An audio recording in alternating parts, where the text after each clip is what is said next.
오늘은 시험에 대한 그런 말씀입니다.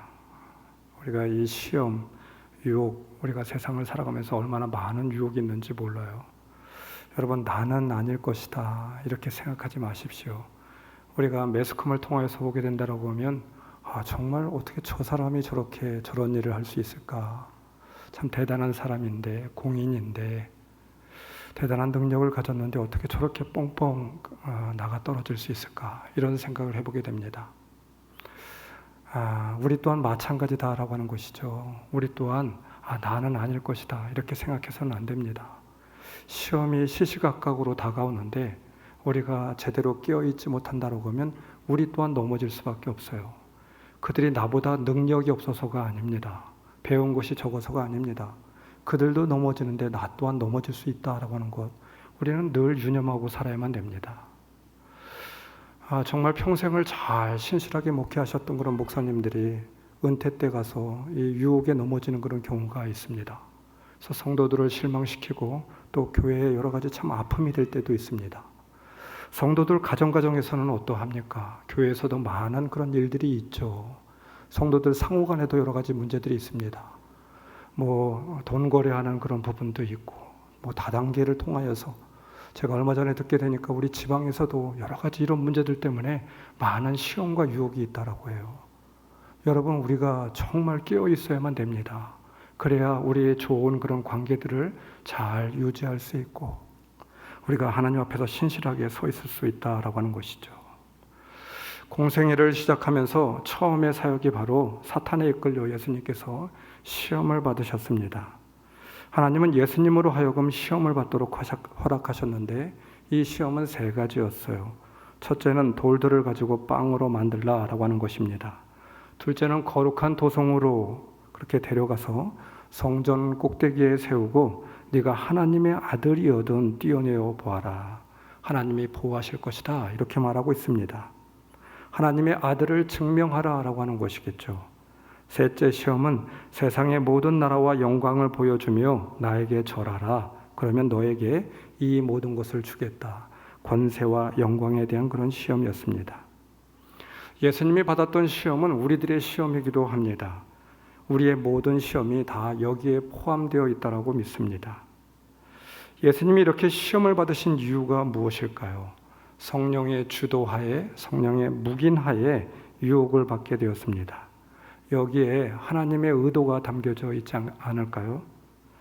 그것은 바로 예수님의 마음속에 헛된 욕망이 있어서 이렇게 시험을 받은 것이 아니라 모든 성도들이 자신의 삶 속에서 물리쳐야 하는 마귀의 유혹에 대하여서 어떻게 대응해야 될지, 어떻게 하면 이 많은 시험 가운데 우리가 바로 설 수 있을지에 대하여서 예수님께서 모델링을 보여주신 것이겠죠.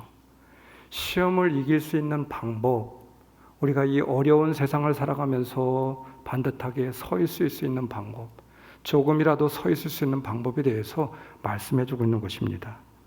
여러분, 경청하여서 오늘 말씀을 주의 깊게 보시기 바랍니다. 히브리서에는 시험받는 의미를 설명해주고 있습니다. 그분은 몸소 시험을 받아서 고난을 당하셨으므로 시험을 받는 사람들을 도우실 수 있습니다. 히브리서 2장 18절의 말씀이에요. 친히 유혹을 받으시고 고난을 당하셨기 때문에 유혹을 받는 모든 사람을 도와주실 수 있다고 하는 말입니다. 주님이 모델링을 보여주고 있습니다. 어떻게 유혹을 물리칠 수 있는지, 시험과 환난, 유혹의 세상 가운데 우리가 어떻게 바로 서고 승리할 수 있는 길이 무엇인지 주님이 모델로 보여주고 있습니다. 말씀 4장 1절, 예수께서 성령에 이끌려 광야로 가셔서 악마에게 시험을 받으셨다. 이 시험하다라고 하는 말은 바로 두 가지 의미로 쓰여지고 있는데 헬라어에서는 이 페이라조라고 하는 말을 쓰고 있습니다. 영어 문맥에 따라서 테스트와 템프테이션으로 번역이 되고 있습니다. 마귀의 시험은 인간의 신앙을 무너뜨리며 악을 행하도록 조장하기도 하죠. 또 성경에 보면 테스트라고 하는 시험의 의미도 있습니다. 하나님께서 시험을 하는 경우도 있어요. 그 대표적인 것이 무엇입니까? 아브라함의 믿음의 시험을 하게 되었습니다. 이 시험은 바로 바로 신앙을 검증하는 그런 시험이었죠. 일반적으로 하나님에 의한 시험은 테스트로, 그리고 마귀에 의한 시험은 템프테이션, 유혹으로 쓰여지고 있습니다. 신앙인은 평생 이 두 가지 시험에서 벗어날 수가 없어요. 하나님께서 하시는 믿음의 검증과 사탄의 유혹, 시험에서 벗어날 수가 없습니다. 예수님은 광야로 이끌려서 시험을 당하셨어요. 페이라죠. 바로 템프테이션의 의미를 담고 있습니다. 사탄의 시험이었죠. 우리의 삶 자체가 이 시험과도 같습니다. 이 시험, 유혹을 떠나 있지 않습니다. 내가 청하지 않아도 내 앞을 서성거리는 불청객과 같아요. 마치 잡초와 같이 끈질기게 찾아와 우리의 인생을 괴롭히게 됩니다. 잔디밭에 풀을 열심히 뽑는데 조금만 지나면 또 잡초가 또 올라옵니다. 어디로부터 어떻게 잡초가 생겨났는지 잘 알 수가 없어요. 그렇다고 잡초를 그냥 방치해 둘 수 없습니다. 그렇다라고 하면 잔디밭이 다 모두 망쳐버리기 때문입니다. 유혹의 손길은 때와 장소를 가리지 않고 찾아오죠. 가장 아름다운 꽃밭에도 유혹의 손길이 찾아옵니다. 어두운 뒷골목 후미진 곳에만 유혹이 있는 것이 아닙니다. 즉 다시 이야기하면 믿는 자에게나 그렇지 않는 자에게나 동일하게 마찬가지로 이 시험 유혹이 찾아오고 있다라고 하는 것이죠. 목회자나 장로님, 권사님, 집사님 뭐 상관할 것이 없습니다. 성도에게만 시험이 있는 것이 아니에요. 여러분, 예수를 믿은 오래된 사람이라고 해서 시험이 피해가지 않아요. 우리는 이것을 잘 알아야만 됩니다. 유혹이 정말 뿌리치기 힘든 것은 유혹은 광명의 빛으로 행복을 가장한 채 다가오고 있습니다. 유혹과 타협을 하게 된다라고 하면 앞길이 탄탄대로 열려질 것 같아요. 나에게 행복인 것 같아요. 내가 원하는 것을 다 줄 수 있고 얻을 수만 있을 것 같습니다. 여러분, 그러나 조심해야 됩니다. 이것이 바로 덫이에요. 덫을 숨긴 채 다가오기에, 행복을 가장하고 다가오기에 우리는 좀처럼 이 유혹을 뿌리치기가 쉽지 않다라고 하는 것이죠. 이것이 바로 유혹의 집요함입니다. 유명한 베스트셀러 책 한 권이 있죠. 덫에 걸린 생쥐가 있었습니다. 새로 만든 자그마한 상자인데 그만 갇히고 말았습니다. 근데 이곳에 갇힌 그런 생쥐는 너무 똑똑한 생쥐였습니다. 정말 아주 다른 생쥐들에 비해서 너무나도 유능한 그런 생쥐였어요. 친구 생쥐가 안타까워서 이렇게 묻게 되었습니다. 친구야, 어쩌다가 네가 덫에 걸렸니? 거기에 갇혔어. 너같이 똑똑한 생쥐가 어떻게 그 덫에 갇히게 되었니? 어떻게 되었어? 물어보게 되었습니다. 상자 속에 갇힌 생쥐가 이렇게 대답을 해요. 먹다 남은 치즈 조각을 내밀며 대답을 합니다. 이놈의 치즈 때문에, 오늘따라 이놈의 치즈 향이 얼마나 그렇게 먹고 싶었는지 그만 이 꼴이 되었어 라고 말을 하고 있습니다. 치즈의 행복이 우리의 삶 가운데 얼마나 많이 있는지 몰라요. 시시때때로 이 치즈의 달콤한 향에 걸려서 우리는 헤어나올 수가 없습니다. 성경에도 이 달콤한 치즈 향에 걸려서 인생을 망친 사람들이 얼마나 부지기수입니까? 아담과 하와는 하나님같이 되고 싶었습니다. 엘리사의 사환이었던 게하시는 제물의 치즈향에 그 치즈향을 물리칠 수가 없었죠. 우리가 그렇게 정말 아름답다라고 칭송하고 있었던, 믿음이 귀하다라고 칭송하고 있었던 다윗은 어떠하였습니까?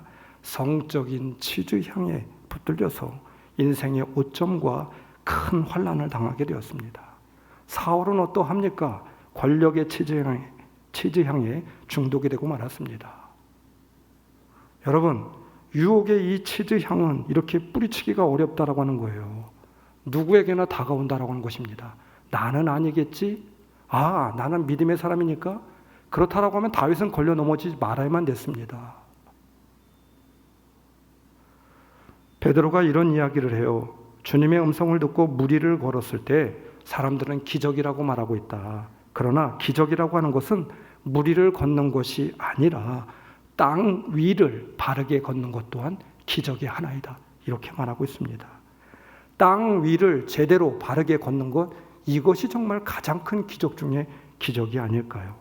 얼마나 어려운 일인지 모릅니다. 사랑하는 성도 여러분, 아무리 달콤한 행복처럼 보여도 우리는 뿌리쳐야만 됩니다. 아무리 달콤함이 있다 할지라도 유혹에서 나와야만 됩니다. 그것은 행복이 아니라 곧 재앙이기 때문입니다. 잡으러 갈 때는 행복으로 보이지만 막상 잡고 보면 재앙이 될 수 있습니다. 그것이 바로 시험 유혹이라고 하는 것이죠. 오늘 성경 본문을 유심히 살펴보고자 합니다. 오늘 본문을 해석할 때 우리가 집중하는 한 단어가 있어요. 말씀 4절, 사람이 빵으로만 살 것이 아니요 하나님의 입에서 나오는 말씀으로 살 것이요 bread only라고 하는 말입니다. 이 말씀은 빵이 중요하지 않다고 하는 말이 아닙니다. 빵은 사람이 살아가는데 필수적인 요소이죠. 빵 없이 삶을 살아갈 수 없어요. 빵 없이 살라고 하는 말은 죽으라고 하는 말이 되겠죠. 40일을 금식한 후에 주님께서도 시장하셨다고 합니다. 사탄은 지금 예수님에게 가장 중요한 것이 무엇인지 알고 있었어요. 빵은 인생을 살아갈 때 가장 중요한 요소 가운데 하나입니다. 그렇지만 여러분, 빵도 중요하지만 또 다른 중요한 것이 있어요. 성경은 그것을 뭐라고 말씀하고 있습니까? 하나님의 말씀. 하나님의 입으로부터 나오는 말씀, 이것 또한 중요하다. 그 의미를 담고 있는 것이죠.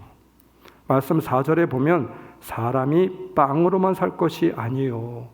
빵도 중요하지만 또 그만큼 중요한 것은 하나님의 말씀이다. 이 말을 의미하고 있는 것이겠죠.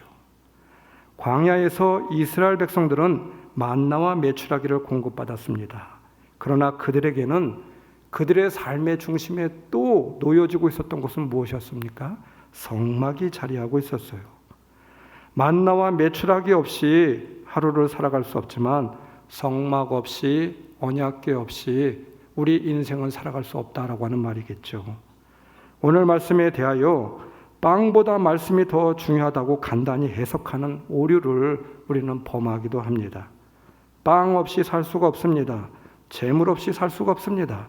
마찬가지로 말씀 없이 살아갈 수가 없어요. 사람이 이 땅 가운데 살기 위해서는 말씀과 빵이 그래서 대척점을 늘 이루고 균형을 이루고 살아가야 된다라고 하는 것이죠. 말씀이 빵의 대척점을 이루게 될 때 우리는 유혹에 넘어가지 않는다는 것입니다. 메소테스, 제가 여러분들에게 늘 말씀드리는 말이기도 합니다. 균형이라고 하는 말이겠죠. 균형이 우리 삶의 축이 되어야만 됩니다. 영적인 삶 가운데 있어서, 우리 믿음의 삶 가운데 있어서 정말 중요합니다. 세상의 삶도 중요하지만 말씀의 삶, 여러분들 오늘 이 자리에 이렇게 저녁 시간에 식사도 하지 않고 나와서 말씀을 듣고 예배하는 이유와 목적이 무엇입니까? 그만큼 말씀이 중요하기 때문에, 예배가 중요하기 때문이 아니겠습니까? 삶의 균형이 무너지면 안 됩니다. 우리 영적인 삶 가운데 균형이 늘 유지되고 있어야만 되겠죠. 빵을 주시는 권세의 주인이신 하나님의 말씀 또한 우리 심령에 채워져 있어야 우리는 한쪽으로 치우치지 않고 무너지지 않게 되는 것이죠. 시편 1편의 말씀, 복 있는 사람은 악인의 꾀를 따르지 아니하며 죄인의 길에 서지 아니하며 오만한 자리에 앉지 아니하며. 복 있는 사람의 십계명입니다. 복 있는 자가 누구입니까? 죄의 유혹에, 죄의 길에 서지 않는다고 합니다. 이것이 복된 사람이래요. 그런데 그 이유가 2절에 나와 있습니다. 여호와의 율법을 즐거워하며 밤낮으로 율법을 묵상하는 자로다. 여호와의 율법을 늘 밤과 낮으로 묵상하기에 죄의 유혹이 찾아오지만 물리칠 수 있고 복된 자리에 설 수 있었다, 이 말입니다. 유혹이 마음에 들어올 여지를 주지 않게 된다라고 하는 말이겠죠. 여러분, 죄악된 세상에 살고 있는 한 공중권세를 잡은 사탄은 우리를 향해서 늘 끊임없이 공격해 올 것입니다. 여러 가지 유혹의 모습이 우리를 늘 찾아올 것입니다. 우리는 비껴나갈 수가 없어요. 내가 원한다고 그렇게 되는 것이 아닙니다. 그렇다라고 하면 이 유혹에서 우리가 승리할 수 있는 방법은 무엇입니까? 사탄 자체를 없앨 수가 없어요. 유혹 자체를 없앨 수가 없어요. 우리는 끊임없이 세상에 살면서 이 유혹에 맞닥뜨려 살아가고 있습니다. 그러면 어떻게 우리가 유혹에 빠지지 않고 견고하게 설 수 있겠습니까?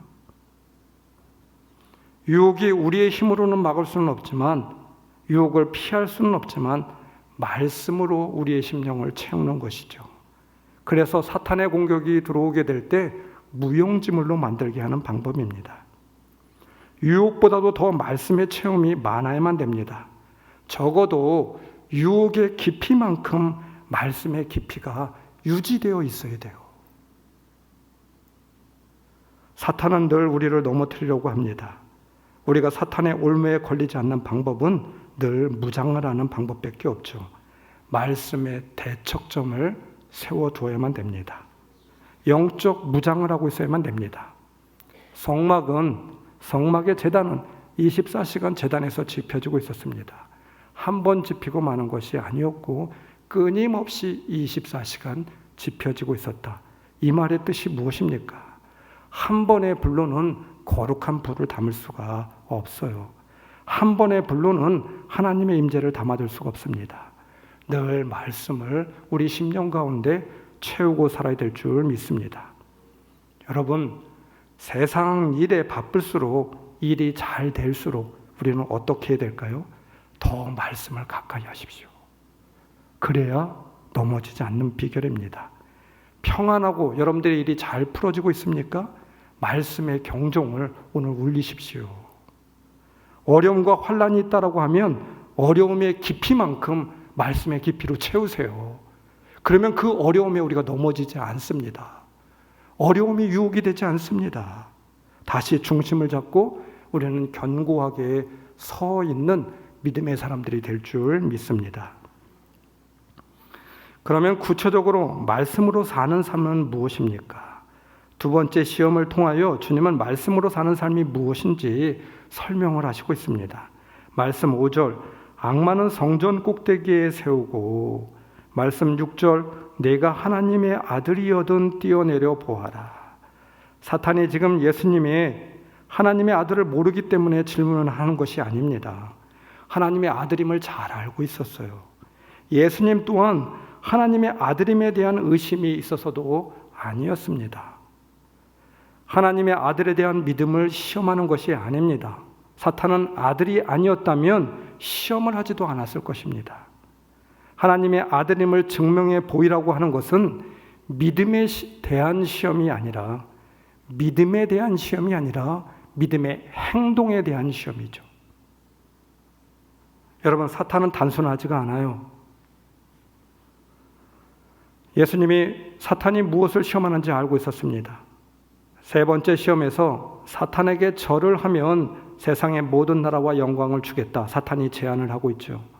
여러분, 두 번째, 세 번째 시험의 공통점이 무엇입니까? 목적의 도취를 말하고 있어요. 하나님의 아들 예수님께서 이 땅에 오신 목적이 무엇입니까? 그것은 인류의 구원을 위함이고 세상에 자신을 주기 위함이었죠. 희생과 사랑을 위하여서 오신 것입니다. 성령이 충만히 부어주신 이유는 십자가의 은혜를 감당하기 위해서였습니다. 그런데 마귀는 그 능력을 하나님의 뜻과 목적이 아니라 자신을 위해 쓰라라고 말하고 있어요. 하나님의 아들이어든 사람들 앞에서 아들됨을 증명해보고 자신을 위하여서 돌을 떡으로 사용해서 먹어보고 명예와 권세와 영광을 위하여서 너 자신을 위하여서 쓰라, 이 말을 하고 있는 것이죠. 너 자신을 위하여 사용하라. 하나님의 뜻과 목적이 아닌 목적의 도취입니다. 나의 이익, 나의 목적이 앞서고 있어요. 내가 앞서고 있는 것을 볼 수가 있습니다. 보십시오. 세 번째 유혹에서 마귀가 변절시키고 있는 것이 있습니다. 인생의 목적을 달성하는 방법입니다. 말씀 8절, 또 다시 악마는 예수를 매우 높은 산으로 데리고 가서 세상의 모든 나라와 그 영광을 보여주고 말하였다. 네가 나에게 엎드려서 절을 하면 이 모든 것을 내게 주겠다. 하나님은 저와 여러분을 영광의 자리로, 존귀와 존귀의 자리로 인도하시길 원하셔요. 이것은 하나님의 깊은 뜻입니다. 우리가 권세가 있고 영화를 누리기를 하나님께서는 원하시고 있습니다. 이것이 하나님의 소망이죠. 여러분, 권세와 영화 그것 자체가 나쁜 것이 아니잖아요. 명예와 권세는 마귀뿐만 아니라 우리 주님께서 주시기 원하시는 것입니다. 다만 주의할 것은 그 명예와 권세를 얻는 것, 사용하는 방법이 문제인 것이죠. 목적이 어디에 가 있느냐? 이것이 정말 중요합니다. 하나님이 정하신 방법은 자신의 위대함을 증명함으로써가 아니라는 것입니다. 내 유익을 위하여, 권세와 영예를 위해 하나님의 능력을 이용하는 것이 아니라 하나님을 위해 내가 기꺼이 헌신하는 것이죠. 여기에 높아짐이 있습니다. 영광의 면류관이 있는 것이죠.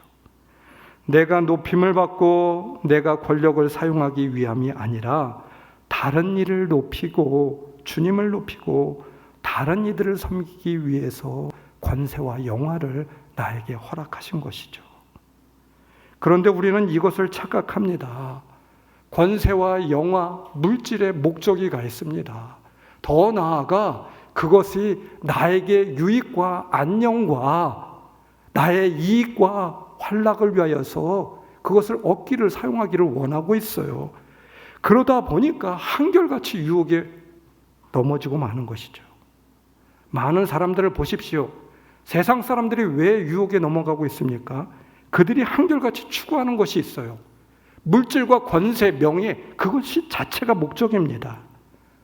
자신의 유익을 위해서 사용하기 위해서 그것 자체가 목적이 되고 있어요. 그러니 넘어가는 것입니다. 우리 믿는 자들은 그래서는 안 됩니다. 여러분, 나와 내 기도 제목을 위하여, 내 목적을 위하여 우리는 주님께 기도함이 아니라 주님의 뜻을 위하여, 내가 주님의 뜻에 굴복하기 위하여서, 주님의 뜻을 알기 위하여서 서게 해달라고 우리는 이렇게 기도해야 되겠죠. 이것이 기도의 목적이 아니겠습니까? 이제까지 내 명예와 유익을 위하여 하나님의 능력을 우리는 이용하려고 하지는 않았습니까? 그러하기에 우리는 기도의 응답도 받을 수가 없었고 늘 이것이 유혹이었죠. 우리는 이것을 모르고 살아왔습니다. 먼저 하나님의 영광을 위하여 살아야만 됩니다. 우리를 부르신 이유와 목적을 그 자체를 알아야만 됩니다. 그때 주님께서 주시고 우리를 높여주시고 우리를 영화의 자리에 올려주실 줄 믿습니다. 말씀으로 채워진 삶이란, 말씀에 서 있는 삶이란 목적이 뒤바뀌지 않는 삶입니다. 기억하십시오. 나에게 목적이 맞춰져 있으면 우리는 늘 시험과 유혹에 빠질 수밖에 없어요. 그러나 주님을 위한 목적이 될 때, 주님을 위한 삶의 목적이 맞추어지게 된다고 하면 유혹이 아닌 영광의 삶이 될 줄 믿습니다. 오늘 제 서재에서 읽었던 강단과 목회라고 하는 책 가운데 하나의 조그마한 아티클, 예화 하나가 소개가 되었습니다. 제목은 천국의 열쇠, 바늘이라고 하는 제목이었어요. 어느 수도원에서 늙은 수도사가 평생을 수도하다가 임종을 맞이하게 되었다고 합니다. 그는 평생 수도복을 만들고 낡은 옷들을 수선하면서 한평생을 보냈던 아주 청빈한 수도사였습니다. 그가 죽음을 맞이하는 순간에 형제들에게 한 가지 부탁을 요청을 하게 되었습니다. 가서 저에게 천국의 열쇠를 좀 가져다 주세요. 임종을 지키고 있었던 수도사들은 서로 돌아보며 이게 무슨 소린가? 웬 햇소리를 하고 있는가? 천국의 열쇠라니? 이분이 돌아가실 때가 되니까 완전히 좀 정신이 나갔나 보구나. 천국의 열쇠가 도대체 무엇이야? 서로 웅성거리기 시작하였습니다. 그러면서 생각하기를 자꾸 천국의 열쇠를 갖다 달라고 하니까 기도하는 묵주를 갖다 달라는 건가? 아니면 십자가를 가져다 달라는 건가? 십자가를 가져다 드립시다. 이렇게 생각하였습니다. 그런데 늙은 수사는 그게 아니라면서 고개를 계속 가로저었어요. 나에게 천국의 열쇠를 좀 갖다 주세요. 마침내 원장이 그의 말을 마침내 알아듣고 수선실에 가서 작은 바늘 하나를 가져와 그의 손에 쥐어주었다고 합니다.